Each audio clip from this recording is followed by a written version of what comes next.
This child was wrapped in his father's coat, crossing the border from Ukraine to Poland, the grandmother wanting to ensure that her grandson had something of his father's in case he never saw him again. Our journey to Poland started way before we even got there, at the local Staples in Vermont, where we received donations of boxes of school supplies, crayons, and coloring books for the kids. As well, we'd like to thank the Vermont Teddy Bear Company for graciously donating the Hero Bear teddy bears, which were absolutely perfect for these Ukrainian kids to receive. Nina Meyerhoff and myself made our way to Poland in just a couple of days from the moment Nina texted and said, "Hey, let's go and help," to the minute that we hopped onto the plane. We had very little time, but somehow managed to rally an army of people to be able to help us to get the supplies that we needed to take with us to Poland. And here we are, we've arrived in Krakow. We have some of our suitcases with us, filled and stuffed with teddy bears and school supplies. Now, we possibly couldn't carry everything, so we needed to make sure that we could support the local economy of Poland, who were so graciously and generously helping out the Ukrainians. We wanted to buy local, so we bought hundreds of teddy bears from this beautiful store in Krakow. I couldn't believe the selection. They were gorgeous.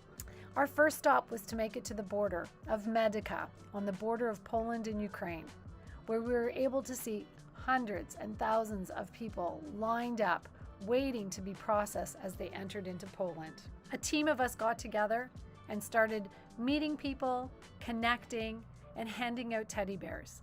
The teddy bears for us were an opportunity to connect with kids and their moms in a safe way. Plus, it brought smiles to their faces.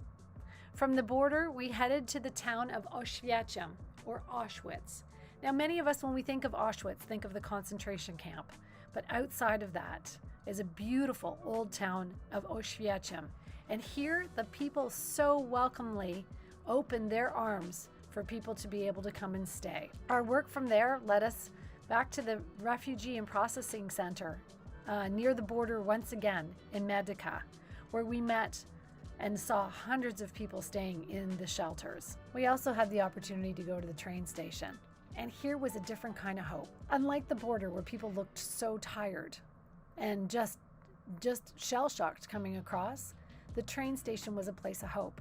Here, people were getting on trains to go somewhere, and the kids were super excited to receive their teddy bears. We also had the opportunity, from going to the train station and seeing these wonderful, happy, smiley kids, to go back and work once again at the border. We traveled back and forth numerous times with all of our donations, and shelter upon shelter, we just saw more and more people arriving every single day. Our last few days took us to Warsaw, Poland, where we spent some time at a shelter that had at least 4,000 people staying there. And we had 600 teddy bears that day to give out, and there was at least that many kids who received them. The kids here were in a happy space, although the moms looked very tired. And one of the things that we heard over and over again from people was that, where will I go next?